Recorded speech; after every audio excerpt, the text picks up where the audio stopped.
طبعا أستاذ ربحي أمارة يعني قريب المرحوم خير الدين أمارة يعني استشهد قبل يومين على أيدي الشرطة. احكي لنا شوي بداية شو تعقيبك على يعني تصريحات بنيامين نتنياهو وتصريحات أهرونوفيتش بعد حادثة القتل؟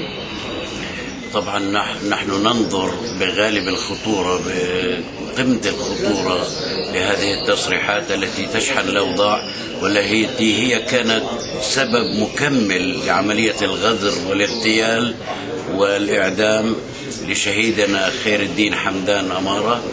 وهذه التصريحات بدل أن تطفئ النار أو توطي من ارتفاع اللهب، جاءت لتدجج الأعصاب والمشاعر بعدما رأوا الشباب في جميع البلاد وفي قريتنا وفي جميع القرى وفي جميع الدولة الفلسطينية في الضفة والقطاع والقدس.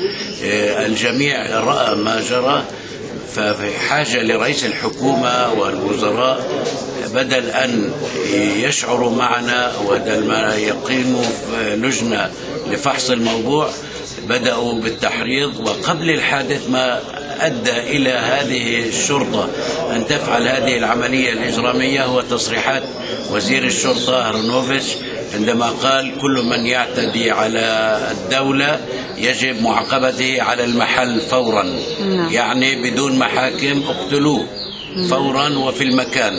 هذا تصريح. بعد الحادث رئيس الحكومة يهدد ويقول مش معجبه ينقل على غزة، احنا بنساعده بنسهل الأمور ينقل على غزة.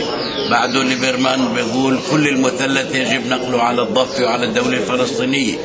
فأنا بشوف إنه القيادة الإسرائيلية مثل اللي شاربين سم مدوخ، لا يعرفون كيف التعامل وكيف السيطرة على الوضع وتهدئة الأمور. نحن لا نكن ولا ننسى هذه الحادثة. سنقوم بتعيين محامي كبير لملاحقة المجرمين، وأيضا معنا اللجنة الشعبية والمجلس المحلي واللجنة القطرية لرؤساء السلطات المحلية واللجنة المتابعة والقوى اليسارية اليهودية، جميعهم متفقون على أن نلاحق هذه القضية، طبعا بدعم وتنسيق مع جمعية عدالة ومساواة والميزان، كلهم معنا في هذه العملية. الجمعيات هذه عدالة ومساواة وميزان تتعاون مع مكتب المحاماة الذي سنقوم بتعيينه كمجلس محلي ولجنة شعبية وذوي الشهيد، ولو يكلفنا ملايين الشواقل سنقوم بالشكوى على أولئك المجرمون.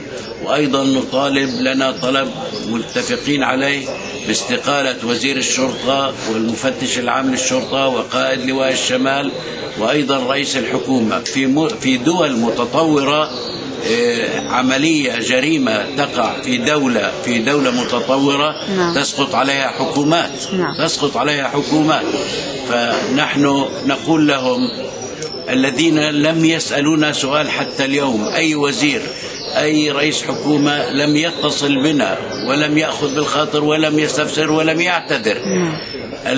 أريد أن نذكرهم بأن الملك أكبر من الملك حسين عندما قام الشاب الأردني بقتل بعض الفتيات أتى بنفسه وركع أمام ذويهم واعتذر وأخذ بالخاطر، لأن جلالة الملك لديه ذرة من الكرامة والإحساس حتى مع الشعب اليهودي عندما قتل منهم بعض الفتيات، ولكن هم تلفون لم يفعلوا ولم يتصلوا. هذا سيعود سيفهم وسهمهم إلى نحرهم وهم الخاسرون من هذه التصرفات. يجب لجم التعصب والعنصرية التي عمالة تحدث، عمالة تتوسع في الشوارع العربية وفي الضفة الغربية وفي القدس. كل هذه الأمور متصلة بعضها ببعض، فنحن نطالبهم بالتحقيق ليس عن طريق محش. الشرطة تحقق مع الشرطة، قسم التحقيق مع الشرطة، الشرطة تحقق مع الشرطة. هذا لا نؤمن به. نحن نؤمن أنه يجب الشكوى في محافل محكمة العدل العليا عن طريق محامي كبير، وأيضا سنوصلها إلى طاولة الأمم المتحدة والدول الديمقراطية المتنورة في أوروبا. أستاذ الكريم، هل بتفكر أنه يمكن المشاكل اللي صارت في القدس والأقصى، المشاكل الأخيرة يعني، وكل هاي الأمور، انتشار العنصرية، لها تأثير يعني؟ هل هي ممكن تكون هي السبب أو نتيجتها كانت مقتل أو استشهاد خير؟ طبعا الشرطة الأفراد البسيطين يأخذون أوامرهم من القيادة السياسية بشكل عام، ووزير الشرطة هو عضو في الحكومة اليمينية العنصرية، يأخذ منها. وأولئك الشرطة بشكل تدريجي من أعلى إلى أسفل يرضعون حليب العنصرية، ويعرفون أنهم لا يحاكمون ويأخذون التأييد. وسمعنا التأييد عند جميع أو أغلبية الوزراء العنصريين اليمين الذين يؤيدون القتل ويطلبون إغلاق الملف. فهذا الشيء يدجج من الشارع العربي في داخل الدولة وفي الدولة الفلسطينية، وهذا شيء ليس بجيد لنا ولهم. يجب أن يكونوا عقلانيين، ويجب أن يحتووا هذه المشاكل ويغيروا من سياستهم، وذلك أفضل لهم. ليس نحن الخاسرون، نحن سنستمر بالدفاع عن دمنا وكرامتنا ووجودنا في هذه البلاد مهما كان الثمن. نحن نخسر يعني يمكن كل كم سنة أو كل فترة وفترة عم نخسر شاب من شبابنا، وكلهم شباب صغار عم بيروحوا بنفس الطريقة. قبل 10 سنين كمان ابن عمه لخير، قبلها وجديد بالناصري. حسب رأيك شو الحل؟ هن مش عم بهمهم، بالعكس عم بتطاول، عم بيزداد بالعنصرية.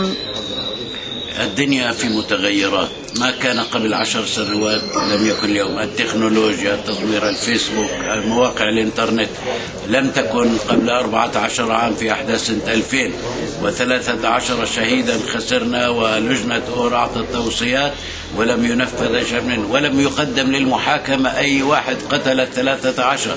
فهذا الشيء اللي أدى إلى استمرار قتل الشرطة للشباب العرب واستشهاد الشباب العرب على أيدي الشرطة بسبب ما عقب لجنة أور لم تحاكم أي واحد من الشرطة بقتل 13 شهيدا. وهذا الشيء استمر حتى في الآونة الأخيرة. رامي فخوري، الشهيد رامي فخوري الله يرحمه بدم بارد، والشهيد خير الدين حمدان أمارة بدم بارد. هذا الشيء اليوم اختلف. أنا أقول لك أنه اختلف، وسنقوم بمحاكمتهم بسبب الإنترنت وسبب وسائل الإعلام والكاميرا التي صورت الفيلم. هذا من الله أرسله لكي يكشف بشاعة جريمتهم ومحاكمتهم وإدخالهم وراء القضبان في السجن.